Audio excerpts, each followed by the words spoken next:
and Scaling. This is Kayla Kirkaby. I'm the head of marketing here at Digion, and I've got our moderator, Manny Lattis, who's the head of business development. Welcome, Manny. Hello. Glad to be kicking off another webinar with you. Today we've got 4 industry experts joining us, and they're going to talk a little bit about how seasonality and scaling impact their respective businesses. We've got folks representing a variety of industries and just a lot of diverse experience to draw upon here today. So excited to have everyone on. And a few reminders before we get kicked off and I pass things over to Manny. Everyone who is an attendee is muted on today's webinar. So keep that in mind. If you need to reach out, you can use the chat functionality, which is in the bottom right portion of the attendee console. We do want to make this interactive and have a Q&A section of the webinar at the end of things. So please do submit your questions at any time through, again, that chat functionality. I'll gather those up, and then we'll get to as many of those as we've got time for at the end of the day. If you've got colleagues or peers that were hoping to join us today and we're not able to do so, we will have a webinar recording available, so be on the lookout for that in the next few days after we wrap up here today. So with that, I think we'll get things kicked off. We're going to start by doing some introductions of our speakers, and then we'll dive into some of the common challenges and best practices that they've got to share here today. We'll wrap with some final thoughts, and again, have some time at the end for Q&A as well. So, Manny, I'm going to pass things over to you to get things going here today and introduce our panelists. Great, thanks, Kayla. Really excited for this topic. I know, especially coming into this Q4 season, a lot of ramps occurring rapidly, and put together a great group of speakers. I'm going to do some introductions. First, we have Mike Brady. Mike's the CIO, EVP at LeaderOne Financial Corp. Out of Kansas City. He brings a diverse background, including experience in pharmaceutical sales, logistics management, and satellites to the mortgage banking space. He's an integral part of the unparalleled resources LeaderOne has to efficiently offer the lowest rates with the highest quality service. Welcome, Mike. Hey, Manny. Thank you. Pleasure. Great, thank you. Next, we have Devlin O'Neill. Devlin is the manager of contact center information systems at an internationally recognized retailer. He's a dynamic project management professional, demonstrated expertise in leading multiple cross-functional compliance and business improvement projects from initial estimation and scope definition to handover. Today, he is responsible for contact center information systems for a global retailer. Thanks for joining us, and welcome, Devlin. Thanks, Manny. Glad to be here. Great. Next up, we have Lauren Kennedy, Vice President in Human Resources at World Travel Holdings. As Vice President of HR, Lauren Kennedy oversees total rewards, which includes the negotiation of the company's benefit program and compensation plan design, and talent acquisition, comprising of the onboarding of more than 300 travel agents every year. Lauren also leads the company's corporate communications, public relations, and talent development teams. Thanks for joining, Lauren. Thanks for having me, Manny. All right. And last but not least, we have Chris Dobson, president of mindseeker. He's also the co-founder. He currently serves as company president as well. He's also an energetic business and market builder with an excellent reputation for developing long-term strategic relationships with his clients. Having evolved mindseeker from a professional staffing company into an integrated services and solutions provider, Chris believes that building a diversified business portfolio not only creates additional opportunities across other lines of business, but also insulates the company from unforeseen economic shifts. Thanks for joining us, Chris. Thanks, Manny. Thanks for having me. All right. So that is our team today. So I'm going to start off, Mike. Really, would love to have you provide a little overview of LeaderOne and a little bit about the, especially we're seeing a lot in the economic factors going on in your industry, kind of how that is affecting a little of the seasonality. So I'll turn it over to you, Mike. Thanks, Manny. Thanks for having me. The LeaderOne's background, we're an independent mortgage banker that's been around for, 26 years now. Founded in Overland Park, Kansas, and got a footprint about 44 states. We're reaching close to about 86 offices nationwide.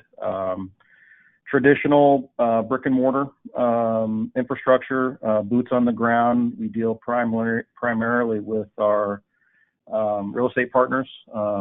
Most of our business is purchase. We just capped out about 86% of our business of a $2 billion run this year of purchase business, and then the remaining of a refi aspect as well.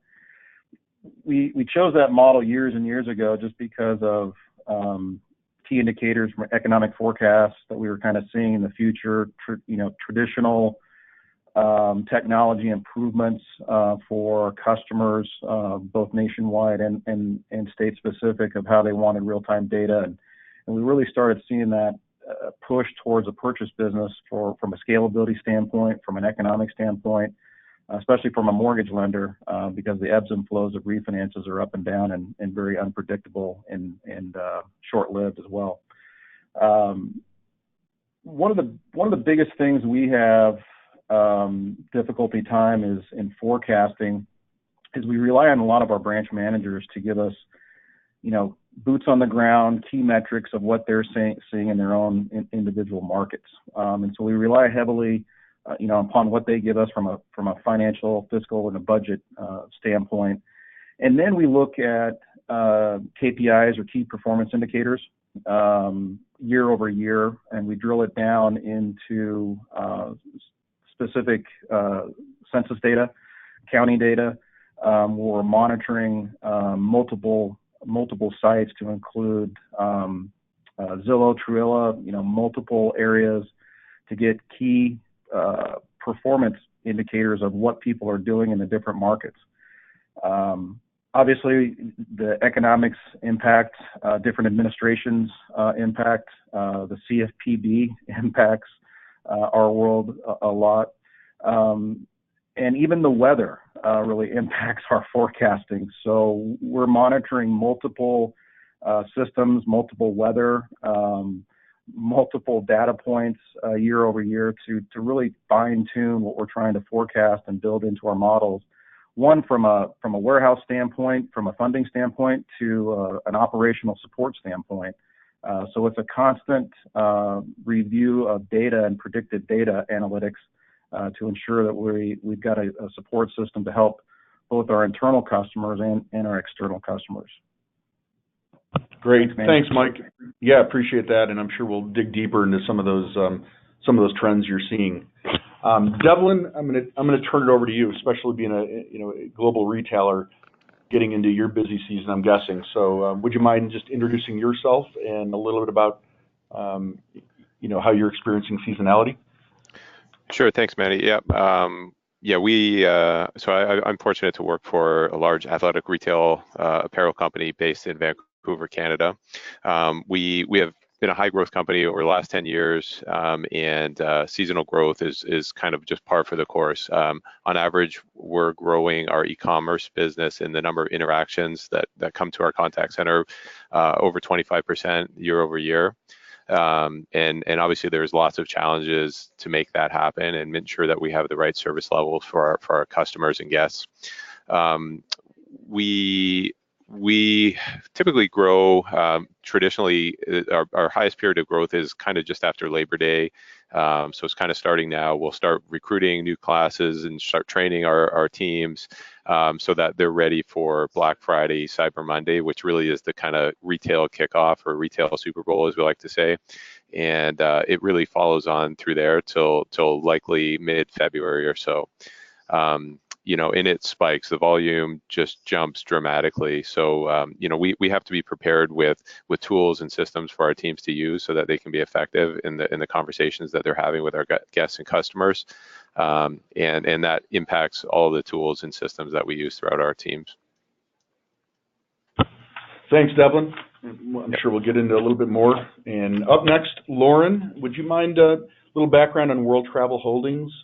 Sounds like a great company, and looks like you have what's called a wave season coming up here in the new year. So if I could turn it over to you, Lauren, to introduce.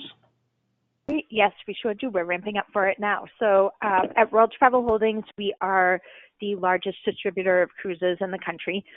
We sell under about 30 different brands, some that we own, and we also provide a white label solution for brands such as Priceline, United Airlines, and some other large companies. So, typically people book a lot of travel January through March. They might not actually be traveling then, but in the cold winter months, people are certainly thinking about their vacations coming up and starting to dream about them. So our more than half of our business is booked within those first 3 months. And our static employee headcount hovers around 1,000, but we have to ramp up for that wave season, which occurs January through March, about 25% of our agent headcount, and then also replace any agents that we lost throughout the year, because we have fairly healthy, higher than we would like turnover. Although all of our employees work from home, it is a call center environment, so we have a turnover rate similar to what you would see at a brick and mortar call center. And we are staffing, we're just kicking off our ramp up season now. And I think one of the challenges for us is that our busiest season comes on the heels of the slowest time per year for us. So in the fourth quarter, over the holidays, et cetera, people aren't planning their vacation so much. So we have our highest volume following our lowest volume. But while we have that low volume in the fourth quarter, we also have to hire people to be ready for ramp up for that wave season. And we're really focused on doing it just in time, because we really don't have the business to bring them in earlier and have them start earlier. So we're definitely, from a perspective of bringing people on board, doing it in a just in time environment. Great. Thanks, Lauren. And then, Chris, I'm going to turn it over to you to introduce mindseeker, and I know you've deal with some very rapid bursts in your business. So a little overview on mindseeker, and we'll touch on some of the scalability here shortly. But I'll turn it over to you, Chris. Sure, thanks, Manny. So mindseeker, we're a professional services company. We deliver information technology, health information management, and financial services to both public and private sectors. So private sector clients for us range in size from small businesses to the Fortune 500, and our public sector clients include federal, state, and local government agencies. So we do have a diverse portfolio of business. We do have some seasonality, but not nearly to the degree that the other panelists have it. But given that we are in the healthcare space, financial services, I mean, they're buying times are different. So, but our challenges that we face, as you mentioned, are demand, right? And how can we scale our business, which we're a professional services company, so our business, we're in the people business, so we win contracts and our clients need resources. How do we do that, and how do we do that in sometimes very, very tight deadlines with large staffing volumes? So happy to expand on that more throughout the webinar. Yeah, no, that's great, Chris. And thanks everyone on the panel for quick intros, and looking forward to getting deeper into your experience. And Chris, I'm going to hang with you right now just on that, and we're going to get into the first challenge, forecasting demand burst and seasonality. The first piece you hit on was responding to new customer demand and contracts. Can you kind of draw on some experience in, what is the most challenging aspect of forecasting demand with your business model? Sure. Being more of a staffing company. I'll start there. Sure. Well, forecasting is always probably one of the most challenging things for us, but our demand really comes from our customers, right? So as a professional services company, for us, we need to really be intimately familiar with the challenges and the pain points our customers are facing, and we need to understand their growth strategies and really where they want to go. So having that information enables us to be proactive and therefore prepared to react to that demand. I guess a recent and relevant example for us is we won in the earlier part of this year, we won a large DoD contract in the healthcare space. It's a single award task order based contract. It has significant staffing volumes with very sharp deadlines, and we're supporting 18 different military treatment facilities throughout the United States and European and Pacific regions. So we will get task orders on short notice that, we have, 100,000 medical charts to code, and we need to scale up. So how do we do that? Really comes into, for us, being able to anticipate what's coming down the pipeline. So communication in this business is extremely critical. So our ongoing dialogue and communication with our customers, and then weaving our internal teams into that communication, is imperative. So,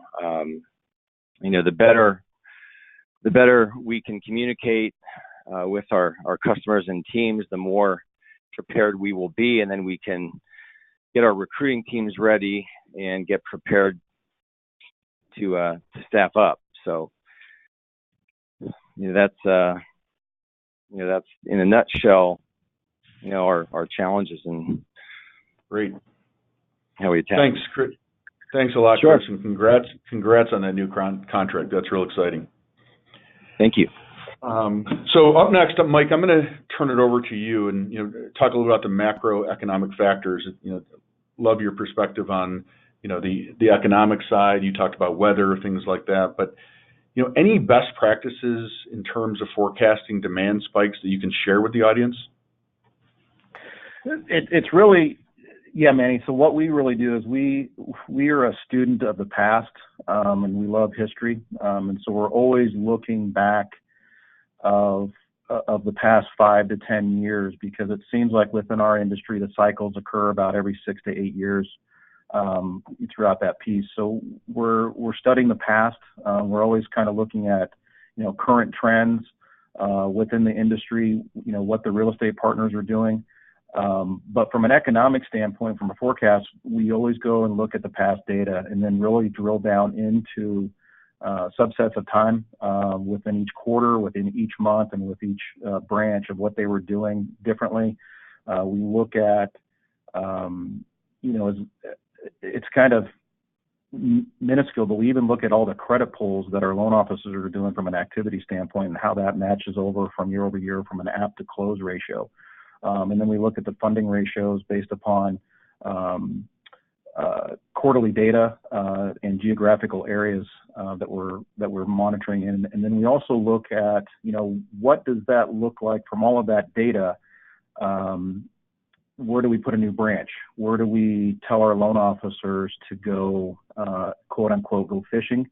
Which ponds to kind of go out there and business develop in for that piece. So we give them a lot of tools and data, and then we dumb it down to very simple, methodology for them to actually look at and understand and target different areas and different sales approaches, different types of housing, whether it's, that purchase business or refinance business, or if you're in a jumbo market, or if you're in a bond program market. Just it really depends on that. But we really value the data in the past and really study from that for a predictive future.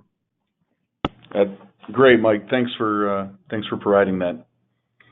Devlin, I'm going to end this with the challenge with you, and I know you have year-over-year spikes, starting with Labor Day right now until February.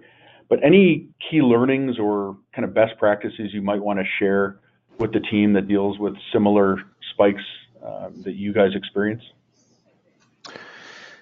I don't know if I can speak about best practices, because I'm feels like every year I'm trying to improve and get better.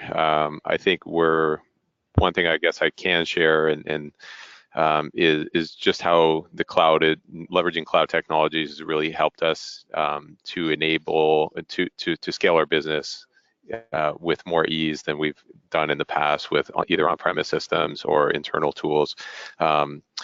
So, as I'm looking for solutions, I often kind of favor kind of cloud-based or hosted-based type tools that allow us to scale and kind of grow. It helps us ramp systems up. It also financially is a better model for us. So I think I don't know if I've got the right answer for you, Manny, but that's at least what I'm working on. No, that's a great, from your perspective, especially, given cloud and SaaS and not having to build for the high watermark and that seasonality, great use of that type of technology. So thanks for sharing that. We're going to jump to keep moving along to the challenge 2. So just-in-time recruitment, hiring, and training of staff, hiring enough personnel to meet demand, handling and accounting for staff attrition, and quickly effective training. And I'm going to start with Lauren. I know you mentioned a lot of turnover and hiring just in time. So, Lauren, I'm going to start with you. What strategies do you use to quickly hire while accounting for any fall off that might occur?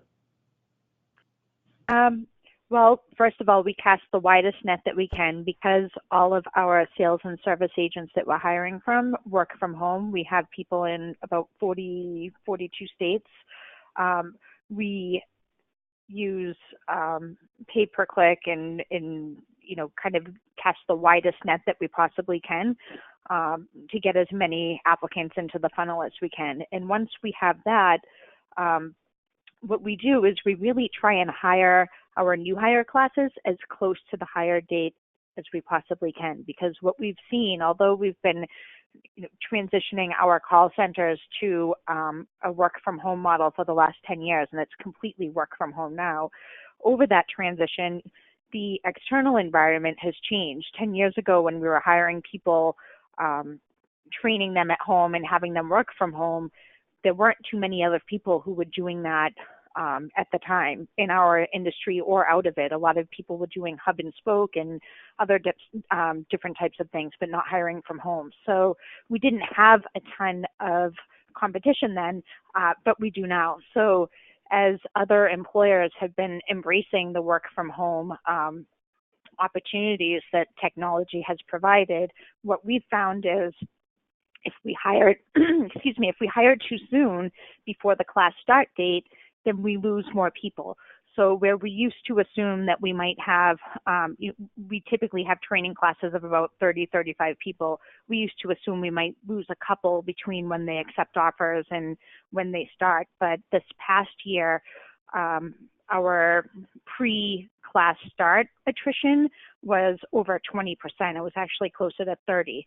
So we are constantly keeping track of what that number is and overhiring it to make sure, keeping that in mind to make sure that we have enough people in class and we have a pretty stable turnover rate that hasn't changed much over time of how many people we lose in our classes. But what we have seen increase is that pre-start turnover that we have to account for. So really it's just monitoring those things and being able to adjust on the fly to it, because it has actually been changing quite drastically, even just in the last couple of years. So that's important. And then in terms of training, we have a 6-week training program. And one of our learnings as we've shifted to the work from home model has been it's important to conduct that training class relatively closely to the times that they will actually be working when they're out of training.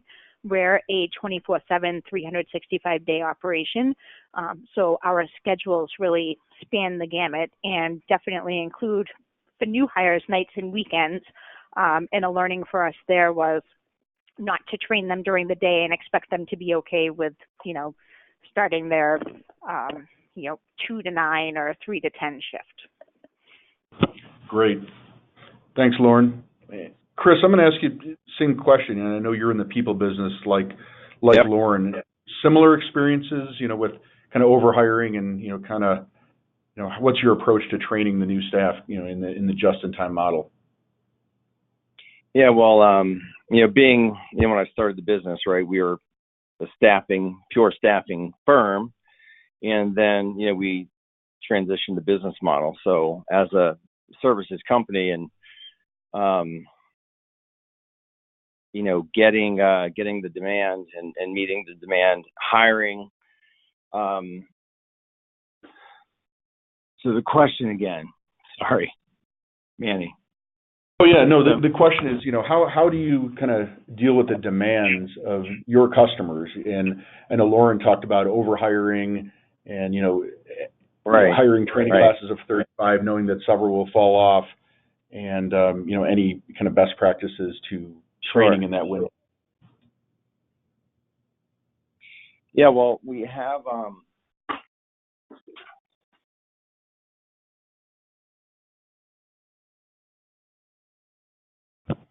Hello? Yep, we can hear you, Chris. I'm sorry about that. No problem. So it all goes back to anticipating our customers' demands. We got to be well aware of what, kind of our staffing volumes, what those numbers are going to be. And I'd say typically we you always got to factor in attrition. It's just the nature of the beast. It's going to happen in business. So we will look to add about 10% to our staffing volumes, and really comes down for us to ensuring that we are. I'm sorry about that. Nope, no problem, Chris. Yeah, so all right. we want to having difficulties here on my phone. No, so we want to, and we want to hire about 10% over what we anticipate we're going to need, and in terms of retaining our employees, and you definitely want to have as low attrition as possible. So for us, it's like, what are we really going to offer the people, right? What are we going to offer the candidates, people coming on board? So we want to make sure that we have a compelling, competitive, compensation package and other incentives to retain them, because it's, the job markets across all verticals that we're in it's competitive, right? It's extremely competitive. So for us, we want to ensure that our recruiting teams are equipped with all the tools that they have, and as a, staffing foundation, coming from the staffing foundation and having that platform, we've got, a lot of online tools and resources to really attract the talent. So, we really want to, offer competitive, competitive benefit programs and packages, and keep retention rates high and keep attrition low. And in terms of training for all of our staff, we do a lot of stuff, and depending on the vertical, if it's our healthcare vertical, we have a lot of, pre-qualification testing in advance. So as we are screening the people, we definitely want to provide them, we do a variety of online testing, and helps with, our qualification processes. So. Great. Thanks. Helps. No, that's great, Chris. Thanks a ton for your insight. Moving on to challenge 3, provisioning, engaging a remote workforce. And we'll draw on everybody's experience here, but getting the devices and for the employees or agents to start working on onboarding and ensuring security and compliance. Lauren, if it's okay, I'm going to start with you, because I know you're focused on nationwide and and just in time. But what sort of technology do you use? And kind of asking HR, human resources. But what sort of technology do you use to get your employees onboarded pretty quickly? And do you support a bring your own device model, or is that something that is a kind of future state for you? We do not currently support it, but it is in a future state for us. So I think where we're ahead of the curve in a lot of places, this is an area where we're a little bit behind. And the reason for that is our booking and service system that our agents use is a homegrown system that we have a large team of in-house engineers that work on it. And it was built on an older platform, and we've slowly been transitioning it over. But because of our own internal technology, we have not been able to move it off of an older version of Internet Explorer. And as with any business, we have shifting business priorities, and sometimes we choose to have those, our engineers working on technologies that are going to improve the customer experience.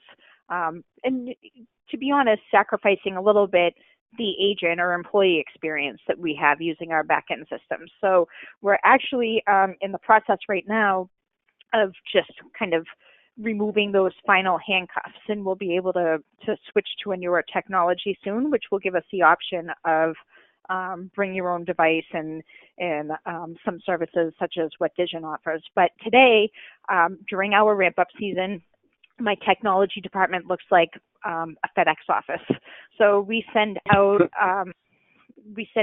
computers, monitors, phones, routers, everything to close to 400 people, because when we're hiring 300, we end up again overhiring. So a lot of times, because we have to get the equipment out at least a week before the person starts, and we have that last minute drop off, we end up shipping out equipment to people who never start. So it is very high volume. We have one facilities manager and one mailroom person, and it is certainly not their favorite time of year, but we have other people pitch in and help and somehow make it work. But that's what we're doing right now, and hopefully it will be the last time this year we'll be doing it.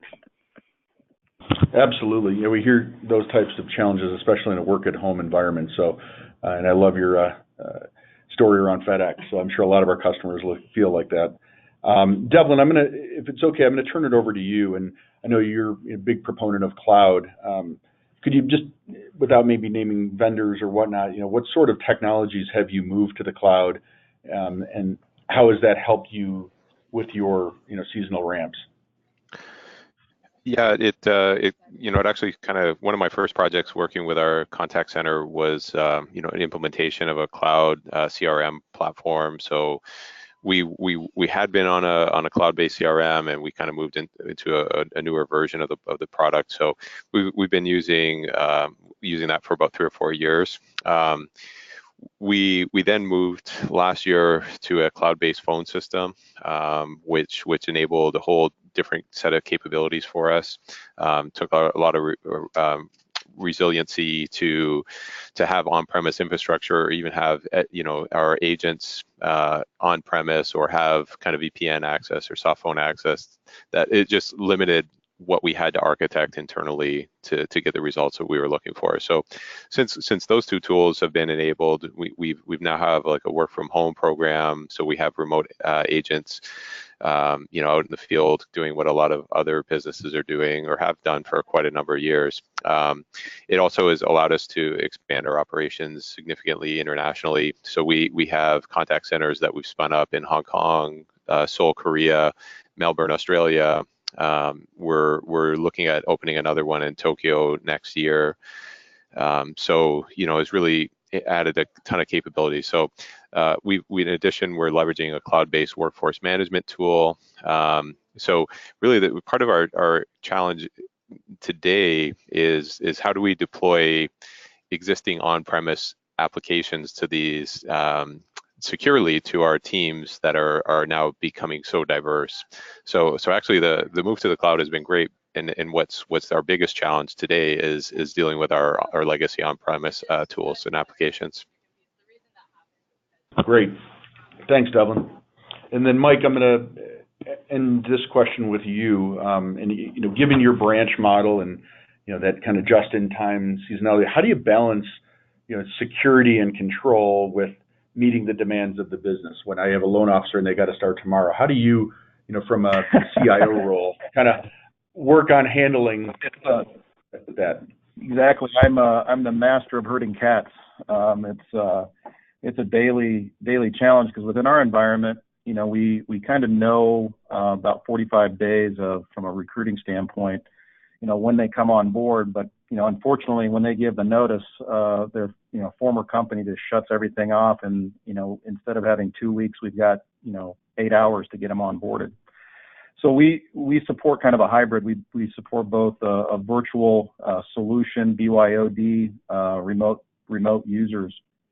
From a sales force, we are actually going to be pushing everything into a cloud environment. So regardless of their bring your own device or from an on-prem system being configured, shipped, and delivered, I really want to get out of the manufacturing of computers, because based upon current technology, when we deploy a new loan officer as an example, or a sales manager, you got to get the computer, you got to get it configured, you got to and that's from a corporate standpoint. If they're bringing out their own device, we're remoting into their machine, unwinding whatever they have, putting in admin credentials so that we can secure our environment to ensure that their kids aren't getting on and plugging in games and affecting all of data for that piece. So really trying to get away from manufacturing the system, which speeds up the onboarding and the implementation and the user's experience for that matter. You've got a real-time solution that you can deploy via a web. If they get corrupted, you can wipe it, reinstall it very quickly, so it reduces downtime from your IT support systems. You don't have to worry about what kind of device that they have or what kind of current, configuration that they have, because the virtual cloud solutions are real time. From a security standpoint, it's almost necessary in our environment because of the amount of data that we are storing and have access to, and if it gets in the wrong hands, it can be catastrophic, both for our customer and for our sales force, because reputation is key with all of that. So we've deployed a lot of different cloud environments, including soft phones. So when we deploy, new users, a lot of employees want to use their existing, phones that they've been branded for many, many years. So we'll just do a port over, and the soft phones just go right onto their desktop or smart tablet or whatever they have. And then using the virtual solutions for mobile apps or for applications for our data, we deploy that very, very quickly in the environment. And we've seen a significant increase in satisfaction from both the hiring manager and the employee. And they really appreciate how quickly they can get into our infrastructure. With sales, so especially loan officers, they're commission-based. And so every day that they're not able to originate a loan, definitely impacts them financially. So the ability that we can turn them on real time allows them to get embedded into our system much more quickly and be more comfortable, when they're switching from a different environment into a new company. It can be a very scary time for them. So we give them the tools necessary to plug and play, and it's been a great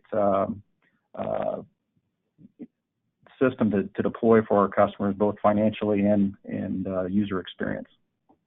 Great. Thanks, Mike. I'm sure we could do a whole webinar on that topic as well. So I think that's going to conclude the formal presentation discussion, and I really appreciate everyone's being part of this today. I'm going to hand this over to Kayla. I know she got a bunch of questions from the attendees. So Kayla, I think if you wanted to start, maybe you want to start with on the question. You bet. We will dive into the questions, and I would encourage our attendees, again, if you've got any others that you want to lob in, just use the question panel on the console on your right-hand side there. We do have some resources that we wanted to highlight for our attendees that are, generally focused on operating within this remote working environment and enabling some of those technology best practices as well to support seasonality and scalability. I've got a question here that's a good one, and I think I'm going to turn that to you, Lauren. The question is, could you describe how you might use analytics to fine-tune your recruitment efforts so you're more efficient or targeted in the process of getting those new folks identified and hired? So again, the question is, what types of analytics do you use to fine-tune your recruitment efforts so you're quickly responding to these seasonal needs? Sure. Well, again, we cast a really wide net. So last year, and we shut it off fairly quickly because the funnel gets filled pretty fast. But last year we had about 20,000 applications for our 300 positions that we filled. And what we did was the different drop-off points that we have in the funnel, we're constantly looking at the analytics around those and toggling them to get the best people that we can. So, for example, with our recruitment, we're looking at where the candidates who we're actually hiring, what sources they're coming from. And so if we have a recruiter looking at, trying to get through 500 online applications in a day, they'll focus on what some of those sources are. We also have a step in our process where there is an online test that our candidates take. And so we're constantly looking at the results of those with our partner that we use, LogiServe, and increasing or decreasing the scores as needed to tighten or widen the funnel. So depending on which step in the process, we're just constantly looking at all of the data that we have, both real time and certainly at the end of our ramp up period, doing a thorough after action review of each step in the process, the difference, what were the best sources, and then looking later on at the people who we hired and if there are any trends, which can be difficult in a group of 300 people, but we look for trends and say, okay, well, people who came from this source had higher turnover, or people who had this score on our online test had higher turnover, those types of things, or people who were hired into this schedule had higher turnover, and constantly shifting and being open. Luckily, we have a great customer care management team that is very open, not only to changing things, but acting quickly and taking calculated risks. So sometimes you just have to go with your gut. As important as analytics are, you can't be paralyzed by them, or else sometimes you'll hinder your own innovation. Absolutely. I can imagine you've got just a myriad of analytics that you can rely upon, and thanks for describing some of those. There was a quick follow-up for you if you're willing to share. One of our attendees is curious what your average turnover is at World Travel Holdings. I think you mentioned this earlier, but I don't want to state it incorrectly for you. Yep. Nope. So our turnover post-training is around 30 to 35%. So we do have drop-off before the classes that we hire. We don't count that because they're never actually hired. And then typically during training, we have about a 20% drop-off. So we assume that we'll graduate 80% of the people that we have in a given training class. But once people are out of training and out into production, the turnover rate is about 30 to 35%, which actually, believe it or not, is lower than your average call center turnover, but still higher than we would like. Sure, absolutely. Thanks for handling that follow-up. I think we've got time for one more, and Devlin, I'm going to direct this one at you. Curious if you hire any temporary or seasonal workers within your retail organization, and then the second part of that is, any additional security measures that you put in place for those types of employees, the seasonal or contract, kind of short-term temporary worker.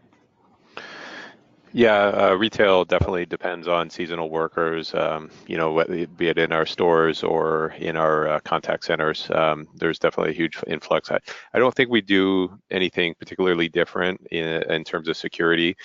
We try to keep our security policy consistent through the year. So whether we're dealing with full-time employees or just short-term, we kind of have the same rules in place, and we're governed by, SOX and internal and external audited compliance requirements that we have to meet. So security is definitely a huge position that we need to comply with, and that's also an ongoing challenge as we diversify, we expand the operation, and we look at new programs such as work from home and different facilities as well. Awesome. I've got to imagine that that's something you guys are constantly taking a look at. And again, the temporary and seasonal worker and working kind of population that you guys have to just stay on top of to really scale, obviously in a high growth retail environment. I'm looking at time here, and we have gone just a couple minutes over. If there are any questions that folks have submitted that we didn't have time to get to, we will absolutely follow up with you and even link you up with the specific panelist that you may be interested in speaking to. Just want to really say thank you so much to Mike, Lauren, Chris, and Devlin for joining us, offering your unique perspectives here today. It's been an incredibly valuable discussion, and I know I can speak on behalf of our attendees that we enjoyed the diversity of your experiences and your insights that you gathered and then shared with us here today. So a final reminder for everyone, we will be sharing a copy of this recording. And if there's anything else or you would like to be linked up with any of our panelists, happy to make that connection as well. So thanks again, everyone, and enjoy the rest of your Thursday. Thank you.